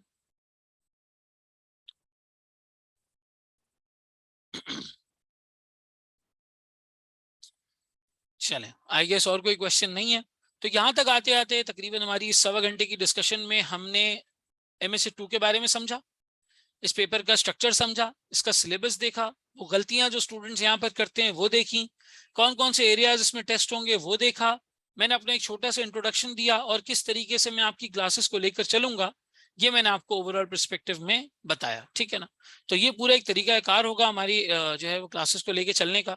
कोशिश करो क्लास लाइव अटेंड करो, लाउजीपन मत करना। क्लास में ही एक सवाल होगा, कोई लेक्चर की क्लास तो है नहीं कि मैं आके पहले थ्योरी लिखूंगा फिर समझाऊंगा फिर सवाल करवाऊंगा। हमने सवालात करने, ज्यादा से ज्यादा चीजों को समझने की कोशिश करनी है, ठीक है। कल हमारी पहली क्लास होगी, संडे है इंशाल्लाह। कल पहली क्लास, पहला क्वेश्चन करते हैं, उसमें एक क्वेश्चन जो है वो करेंगे। कोई आज अगर आपको वक्त मिले तो आप रिवीजन वीडियो देख सकते हैं, लेकिन नहीं भी देख के आओगे तो ऐसा नहीं है कि बिल्कुल एलियनेटेड फील करोगे, कोई ऐसा इसमें से मसला नहीं है। नहीं भी देख कर आओगे तो कोई ऐसा इशू नहीं है, you will be able to grasp each and everything which I am doing in the class. मैं चीजें बहुत बेसिक से स्टार्ट करता हूँ, कोई परेशानी नहीं होगी आपको। बहुत बेसिक से स्टार्ट करता हूँ क्योंकि मैं बेसिक सब्जेक्ट्स पढ़ाता भी हूँ। SPM, BFD, नीचे MFA, ये चीजें मैं पढ़ाता हूँ, तो आई नो दीज थिंग्स अल्हम्दुलिल्लाह। मैं बिल्कुल बेसिक से स्टार्ट करूंगा, कोई आपको ऐसा फील नहीं होगा कि आधा पार्ट मैं करा रहा हूँ, आधा कोई और आगे करवाएगा, आधा क्वेश्चन इधर करना है आधा उधर करना है, ऐसा कुछ भी नहीं है। कंप्लीट सिलेबस आपका मेरे पास है। इसके जो 2 रिक्विजिट सब्जेक्ट्स हैं वो भी मैं अकेला सिंगल हैंडेडली पढ़ाता हूँ, अल्लाह का शुक्र है। तो सारी चीजें आपको head to toe, one and for all, once and for all सब कुछ मैं ही करवाऊंगा। तो इस चीज में इंशाल्लाह ताला कोई आपको टेंशन लेने की, परेशान होने की बात नहीं। तो कोई 6-7 पॉइंट एजेंडास के ऊपर हमने यहाँ पर बात की, और इसके हवाले से अगर कोई क्वेश्चन अभी भी हो तो आप व्हाट्सएप भी कर सकते हैं। कल की क्लास में हम इंशाल्लाह ताला अपने डिस्कशन को आगे बढ़ाते हैं। सही भाई, आज की क्लास को यहीं तक रखें। राफिया कहते हैं सर BM के कॉन्सेप्ट्स के लिए आईकैप का स्टडी टेक्स्ट रेफर कर लें या उसके लिए भी कोई समरी अवेलेबल है? मैंने समरी बनाई हुई है, मैं आपको समरी दूंगा। जो समरी वीडियो है ना, इस तरह की मैंने एक समरी आप लोगों के लिए बनाई हुई है। आप लोग सबने व्हाट्सएप ग्रुप ज्वाइन कर लिया है MSc 2 का? MSc 2 का ग्रुप ज्वाइन कर लिया ना? अब जो ग्रुप आपने ज्वाइन कर लिया है ना, उसके ऊपर मुझे एक छोटा सा मैसेज डाल देना, तो मुझे पता चल जाए कि आप कौन कौन से ग्रुप में बैठे हुए हैं। एक तो ग्रुप भी पता नहीं 5000 ग्रुप है, कौन से ग्रुप में आप हैं, अपने फुल नेम के साथ वहां पे मैसेज कर दें। मैं आप लोगों के साथ इंशाल्लाह ताला वो समरी शेयर कर लूंगा, वो समरी भी आप देख सकते हैं। 9 से 10 पेजेस की, 12 पेजेस की समरी है, वो पूरी आप लोगों को इंशाल्लाह ताला जो है वो काम आ जाएगी, और उसके थ्रू फिर आप आगे चीजों को लेके चल सकते हैं। तो ये हमारा पूरा एक जो है वो तरीका कार हो गया MSc 2 को लेके चलने का, और सारी डिस्कशन हो गई। ठीक है जी, I think I have covered enough points. हम अब अपनी आज की क्लास को यहीं तक रखते हैं। कल की क्लास में हम पहले क्वेश्चन से आगाज करेंगे। 2 सवाल आपने हफ्ते में मेरे साथ करने हैं, 2 सवाल आपने खुद करना है। 4 सवालों का टारगेट आपने वीकली बेसिस पे रखना है, which is achievable, which is very achievable. मेरे साथ करोगे 2-2 घंटे 2 क्लासेस के लगेंगे, खुद से करोगे 1-1 घंटा 2 क्वेश्चन में लगेगा, या 1.5-1.5 घंटा लगेगा। कुल मिला के मैं वीक में आपसे 7 घंटे मांग रहा हूँ, 7-7.5 घंटे पूरे वीक में मांग रहा हूँ। कोई अनरीजनेबल चीज नहीं कर रहा, ठीक है ना। 7-7.5 इतना तो टाइम आप एक वीक के अंदर शायद जो है वो पार्टी शार्टी को दे देते हैं। सर एडमिन ने रिस्ट्रिक्शन लगाई हुई है, अच्छा ओनली एडमिन कैन मैसेज, ठीक है मैं उसको हटा दूंगा, मसला नहीं है। आप मुझे वैसे ही चलो इन पर्सन मैसेज कर दो, मुझे आइडिया हो जाएगा कौन से ग्रुप में हो, फुल नेम वगैरह के साथ कर दो, फिर मैं इंशाल्लाह समरीज उस ग्रुप पे शेयर कर दूंगा, ठीक है। मैं ग्रुप भी खोल देता हूँ मैसेजेस के लिए। चलें जी, यहीं तक रखते हैं आज के सेशन को, and thank you for your time, thank you for your patience. आप लोगों ने क्लास ज्वाइन की और हमने इस क्लास को कंडक्ट किया। इंशाल्लाह कल की क्लास में हमारी मुलाकात होती है। Thank you so much. Allah Hafiz.